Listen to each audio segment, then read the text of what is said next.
Well, the competition is heating up to take home one of NASA's 3 retiring space shuttles. Tulsa's Air and Space Museum has been lobbying intensely to win the bid against several other museums, including the Kennedy Space Center. 2 News reporter Krista Flash shows the impact of landing a shuttle in Tulsa in tonight's segment 2.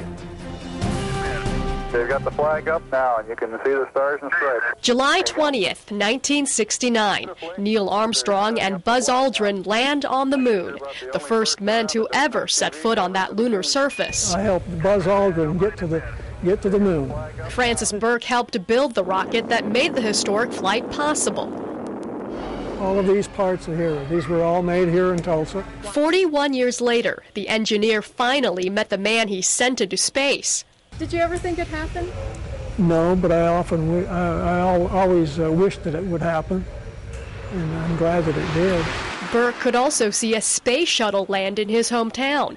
NASA is retiring the shuttles Atlantis, Discovery, and Endeavour by early next year, and Tulsa is fighting to get one. So is New York, Chicago, Dayton, Portland, and Seattle, along with the Kennedy Space Center in Florida and the Johnson Space Center in Houston. Oh, absolutely, we stand a chance. Executive Director Jim Bridenstine says Tulsa's location gives it an edge over the competition. If you look at them, they're mostly on the east or the west coast. There's really not a strong competitor in the central part of the country where Tulsa is.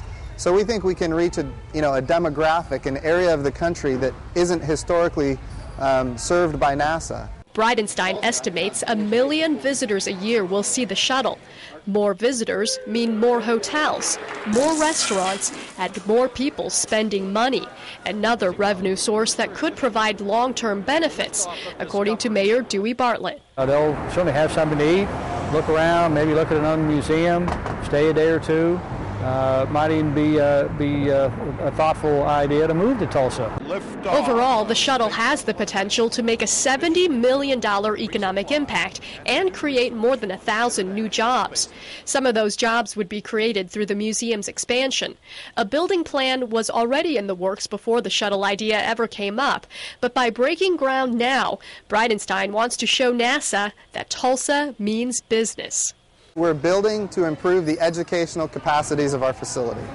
We just want to make sure that when we build it, it's big enough for the space shuttle. 3, 2, 1. The museum's goal is to inspire a new generation of space explorers. There's a radio on this thing. And volunteers like Francis Burke believe a real-life shuttle will help them accomplish that mission.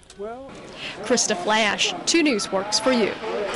Pretty exciting. Now, a decision is expected by the end of this year or early next year. To see more pictures of the Tulsa Air and Space Museum's proposed expansion, log on to KJRH.com and click on segment 2.